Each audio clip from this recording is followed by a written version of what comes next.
آج میں گناہوں سے توبہ کرتا ہوں تو اس کے آنے میں تو دیر ہو سکتی ہے، اللہ کے معاف کرنے میں دیر نہیں ہو سکتی۔ کیسے عجیب الفاظ ہیں حدیث کے، یا عبادی لو بلغت ذنوبک عنان السماء ثم استغفرونی لغفرت لکم ولا ابالی۔ یہ لا ابالی کے الفاظ بڑے عجیب ہیں۔ نبی نے فرمایا کہ اللہ تعالیٰ کہتے ہیں کہ اے میرے بندو، اگر تم گناہ کر کر کے زمین اور آسمان کے خلا کو پر کر دو، بھر دیا تم نے گناہوں سے، اب سچے دل سے توبہ کر رہے ہو، اے اللہ اب سے اپنی زندگی کیا کر رہا ہوں میں۔ توبہ کا مطلب یہ نہیں استغفار کی تسبیح ہو، یا اللہ اب جو کچھ ہو چکا معاف کر دے، آئندہ نہیں کروں گا۔ یہ اس جذبے سے جو توبہ کرے گا تو فرمایا معاف کر دوں گا، بس اتنا کافی ہونا چاہیے نا بھائی۔ بات مکمل ہو گئی، اللہ نے اصول بیان کر دیا کہ اگر زمین آسمان کے خلا کو بھر دیا گناہوں سے، توبہ کر لی تو کیا کر دوں گا، معاف، ختم ہو گئی بھائی۔ ہمیں اصول سمجھ میں آ گیا بھائی، توبہ کا دروازہ موت تک کھلا ہوا ہے، ختم۔ آگے اللہ کو یہ کہنے کی کیا ضرورت تھی، والا ابالی، معاف کرنے میں کسی کی پرواہ نہیں کروں گا، یہ کہنے کی کیا ضرورت تھی؟ بہت مشکل ہے سمجھانا بھائی۔ اس الفاظ کا بظاہر کوئی تک بنتا ہے بھائی، اللہ کو کیا ضرورت کسی کی پرواہ کی، اور کون ہے؟ اصل بات یہ کہ ممکن ہے بہت سے نیک لوگوں کو اعتراض ہو کہ اللہ ہم 20 سال سے شروع سے ہم نیک ہیں، یہ کمبخت 90 سال تک عیاشی کرتا رہا ہے، اب آ رہا ہے، اب یہ بھی جنت میں، ہم بھی جنت میں، یہ کیا بات ہو بھائی؟ ممکن ہے فرشتوں کو اعتراض ہو، اے اللہ یہ کیا، یہ تو 2 لفظ توبہ کے تو ہر آدمی بول سکتا ہے بڑے آرام سے بیٹھے بیٹھے ہیں بھائی۔ مثال کے طور پر ابھی جو کیسز چل رہے ہیں مختلف ہمارے سیاستدانوں پہ، اگر وہ کہتے ہیں ہم معافی مانگتے ہیں قوم کے سامنے، قوم چھوڑے گی؟ بولے گا بھائی اتنے پیسے کھا گئے ہیں، قوم یہ بولے گی نا بھائی یہ کیا مسئلہ ہے ایسے کیسے معاف کرنے، کیا خیال ہے بھائی؟ یا کسی نے اور جرائم کیے ہوں، بہت سارے کیسز چل رہے ہوں، وہ 2 لفظ بولے معاف کر دو، تو عجیب بات ہے کہ معافی مانگنے کے لیے بھی یہ لوگ تیار نہیں ہوتے۔ تو لیکن اللہ کیا کہہ رہے ہیں کہ زمین اور آسمان کے خلا کو بھر دیا ہو گناہ، تھک گیا ہو گناہ کر کر کے، اور پھر مجھ سے معافی مانگے۔ معافی کا وہ مطلب جو میں بیان کر رہا ہوں، آئندہ نہیں کروں گا، بس اب میری زندگی بولو بھائی چینج، ختم، اب میں چینج ہو رہا ہوں۔ تو اللہ فرماتے ہیں اصول کیا ہے، معاف کروں گا اور کسی کی پرواہ، کسی مولوی کی پرواہ نہیں۔ مولوی بولیں گے، مولوی صاحب بولیں گے اللہ ہم بچپن سے نماز پڑھتے آ رہے ہیں، یہ بھی کمبخت ابھی آیا ہے بھائی اس کو بھی تو معاف کر رہا ہے، وہ اتنے لوگوں کو اس نے قتل کر دیا، یہ 99 انسانوں کے قاتل نے توبہ کی تھی نا، اب وہ مقتول کہہ سکتے ہیں اللہ ہمیں تو مروا دیا صحیح ہے نا، اس نے ہمیں مار دیا سب کو۔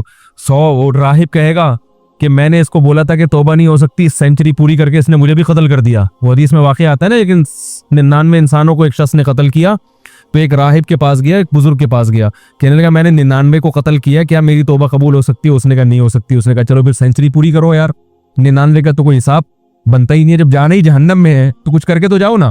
راہب کو بھی مار دیا ٹھیک ہے نا، 100 آدمی قتل کر دیے۔ پھر کسی عالم کے پاس گیا، بھئی میں نے 100 انسانوں کا قتل کیا، کیا میری توبہ قبول ہو سکتی ہے؟ اس عالم نے کہا کیوں نہیں ہو سکتی بھائی، اللہ سے معافی مانگ رہے ہو، اللہ معاف کرنے والا ہے، توبہ کرو۔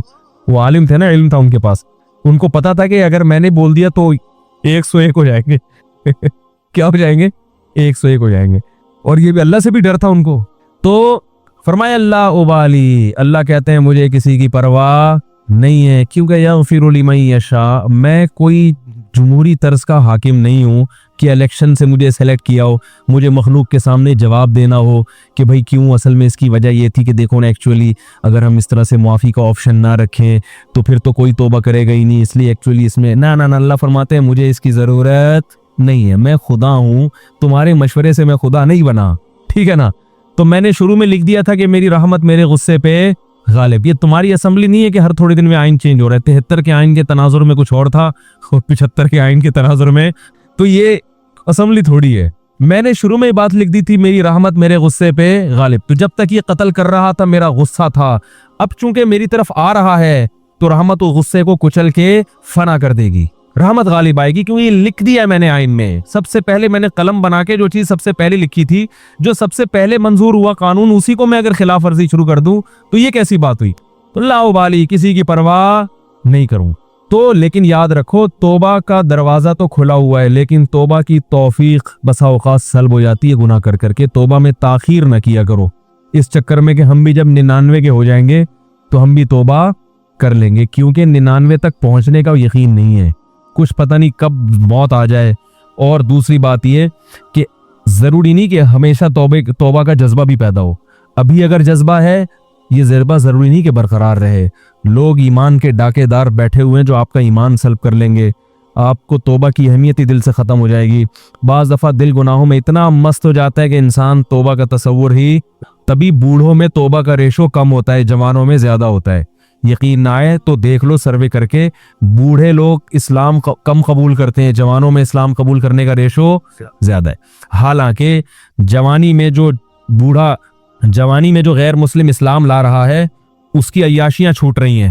کیا خیال ہے؟ بوڑھے کے لیے تو اسلام آسان ہے نا بھائی. جو کفر کی حالت میں آپ نے عیاشیاں کی, بڑھاپے میں تو اب وہ عیاشیاں نہیں ہو سکتی. اب اسلام لانے میں کیا جا رہے سے کلمہ پڑھو, پھر بھی نہیں پڑھتے ہو. بڑھاپے میں اسلام لانا آسان ہے مگر اسلام لانے کا ریشو کم ہے.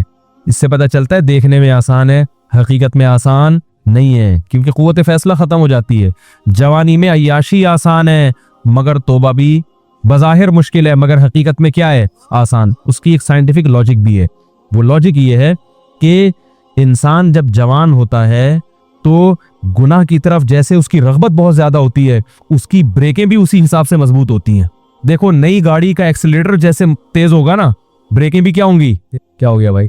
نئی گاڑی کا ایکسیلیٹر ایسا ہوتا ہے کہ ادھر اشارہ کیا, پاؤں رکھا اور زوں کر کے بھاگی, تو بریک بھی ذرا سی آپ اشارہ چاہیے بریک کو, ایک دم ٹھا کر کے رکے گی. کیا خیال ہے؟ الٹ جائے گی مگر چلے گی نہیں آگے. اعصاب مضبوط ہوتے ہیں انسان کے جوانی میں. جیسے رغبت ہو رہی ہے نا گناہ کی طرف, تو اگر وہ برداشت کر کے بچنا چاہے گا, ایسے ہی بریکیں بھی کیا ہوں گی؟ بولو بھائی, مضبوط. اور پرانی گاڑی میں کیا ہوتا ہے, پورا ایکسیلیٹر پہ پاؤں رکھ کے کھڑے ہو جاؤ, پھر وہ ڈک ڈک ڈک کر کے چلے گی آگے. جس طرف آپ جانا چاہ رہے ہو ادھر جائے گی, سوچے گی پہلے جانا ہے کہ نہیں جانا ہے بھائی. جائے گی, ڈک ڈک ڈک ڈک ڈک آواز آئے گی, شور زیادہ مچائے گی, کام کم کرے گی. شور بہت مچائے گی, ہاں ہاں آوازیں آ رہی ہیں, آدمی کہے گا پتہ نہیں شاید میں نائٹ رائڈر میں بیٹھا ہوا ہوں.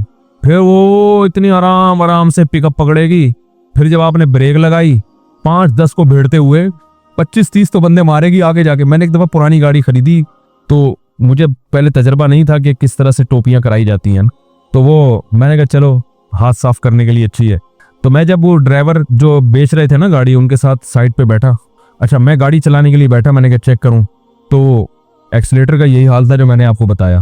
انہوں نے زمین آسمان کے قلابے ملا دیے گاڑی کی تعریف. یہ گاڑی 78 کروڑا ہے, 78 کروڑا جو ہے نا, ساری ٹیکسیوں میں یہی چل رہی ہے 78 کروڑا. نام تھا بھائی 78 کروڑا کا. ہم نے کہا چلو یار میں 75 کا ہوں تو 78 کی پھر بھی ہم سے تو نہیں ہے. تو ہم نے کہا ہاتھ صاف کرنے کے لیے اچھی ہے. اب ہم جب بیٹھے تو اس میں عجیب عجیب چیزیں آ رہی ہیں. تو میں نے جب سب سے زیادہ جب مجھے دھچکا لگا نا, بریک لگائی تو نہیں لگی. تو انہوں نے کہا اس کی بریک 3-4 دفعہ لگائیں گے تو لگے گی. 3-4 دفعہ لگائیں گے تو لگے گی. میں نے کہا کوئی بندہ سامنے آ گیا تو یہ گاڑی میں لکھ کے لگاؤں میں آگے کہ تیسری دفعہ میں لگے گی. بھائی آپ اتنا فاصلہ گاڑی سے رکھیں کہ تیسری دفعہ میں آپ یعنی ٹکر ہوئی تو آپ کی ذمہ. میں نے کہا آگے اس پہ کیا لگا دو, بورڈ لگا دو کہ بھائی یہ تیسری دفعہ میں لگے گی. میں نے کہا لے پکڑ بھائی اپنی گاڑی, یہ 78 ہم 75 کے اس سے اچھے ہیں, اللہ کا شکر ہے. کیا خیال ہے, ہم 75 کے اس سے اللہ کا, ہماری پھر بھی پہلی دفعہ میں لگ جاتی ہے بریک. تو انسان کی عمر, مقصد بوڑھوں کا مذاق اڑانا ہرگز نہیں ہے, لیکن ایک حقیقت ہے کہ جب انسان کی عمر زیادہ ہوتی ہے تو اس کی میں اندر خواہشات تو کم ہوتی ہیں, لیکن اگر کسی طرف اس کا دل مائل ہو گیا تو بریک نہیں لگی. اس میں اعصابی قوت نہیں ہوتی, وہ روک نہیں پائے گا اپنے آپ کو. اسی وجہ سے وہ اگر بدنظری جوانی میں نہیں چھوٹی تو بڑھاپے میں نہیں چھوٹتی. جوانی میں آپ کنجوس سے تو بڑھاپے میں سخی نہیں ہو سکتے, یہ دماغ میں رکھو, ٹھیک ہے نا. جوانی میں آپ نے اچھے کام نہیں کیے تو بڑھاپے میں آپ تیر نہیں مارو گے. یہ جو بوڑھے ہمیں مسجدوں میں نظر آتے ہیں یا اچھے کام کرتے ہیں, یہ وہ ہوتے ہیں جنہوں نے جوانی اچھی گزاری ہوتی ہے. بڑھاپے میں فلمیں دیکھنے کا شوق بڑھتا ہے, یاد رکھو. بوڑھوں میں جو انٹرنیٹ پر بیہودہ فلمیں دیکھنے کا رجحان ہے وہ زیادہ ہے ان بوڑھوں میں جن کو جوانی میں یہ چسکے لگ چکے تھے. حالانکہ ان کو وہ لذت نہیں آتی, وہ مزہ نہیں آتا, مگر ان سے برداشت نہیں ہوتا. جس نے جوانی میں کنٹرول کر کے چھوڑ دی, بڑھاپا اچھا گزرے گا اس کا. تو بریک جو ہے نا, جیسے آپ کا ایکسیلیٹر تیز ہے تو بریکیں بھی ابھی کیا ہیں, مضبوط ہیں. تو یاد رکھو اسی طرح غیر مسلم وہ اس کو عیاشی نظر آتی ہے کفر میں, لیکن اسلام لانے والے بھی کیا ہوتے ہیں, جوان ہی ہوتے ہیں زیادہ تر. جوانوں کو عیاشی بھی, لیکن وہ چھوڑ دیتے ہیں, برداشت کرتے ہیں سب کو. بڑھاپے میں اسلام بہت آسان ہے, مگر بوڑھوں میں اسلام کا ریشو ختم تو نہیں ہے لیکن بہت کم ہے. وہ نہیں آتے, وہ کہتے ہیں چھوڑو یار ایک زندگی گزارنے بس. حالانکہ ان کو پتا ہے کہ ہم غلط مذہب پہ تھے. کیا جا رہا ہے کلمہ پڑھنے میں بھائی, اب آپ کو تو اب ساری زندگی نماز کا بھی نہیں ہم کہیں گے, حج بھی اب اس بڑھاپے میں فرض نہیں ہوگا. کچھ بھی نہیں کرنا ہے, ایک کلمہ پڑھنا ہے, 5 ٹائم نمازیں شروع کر دینی ہے. رمضان کے روزوں میں بھی رعایت ہو گئی ہے کہ جو بہت زیادہ بوڑھا ہو وہ فدیہ بھی دے سکتا ہے. کچھ بھی نہیں کرنا, کلمہ پڑھنا ہے اور اسی گھر میں رہ لو. کوئی یہ تھوڑی کہہ رہا خاندان کو چھوڑ کے جاؤ, لیکن ایک کلمہ زبان سے نہیں نکلے, وہ قوت فیصلہ ختم ہو گئی, کانفیڈنس ختم ہو گیا, ذرا سی بھی مخالفت برداشت کرنے کی صلاحیت نہیں رہی. تو اس لیے اس امید پر کہ اللہ 99 سال میں توبہ قبول کرتا ہے, 99 کا انتظار مت کرو. اور ایک بات یہ بھی رکھو کہ توبہ تو قبول ہوگی مگر وہ مقام نہیں ملے گا جو اس شخص کا ہے جو شروع سے دین پہ چلتا آ رہا ہے. سمجھ میں آ رہی ہے بات؟ جو شروع سے دین, کیونکہ وہ کئی سال سے نماز پر ہے تو وہ اتنا آگے جا چکا ہے کہ اب آپ نے ٹریک چینج کر تو دیا, جہنم والا ٹریک نہیں اب جنت والا ہے, لیکن وہ بہت آگے جا چکا ہے اور آپ اس سے بہت پیچھے ہو, بہت پیچھے ہو. وہاں تک اب وہ نکل گئے آگے.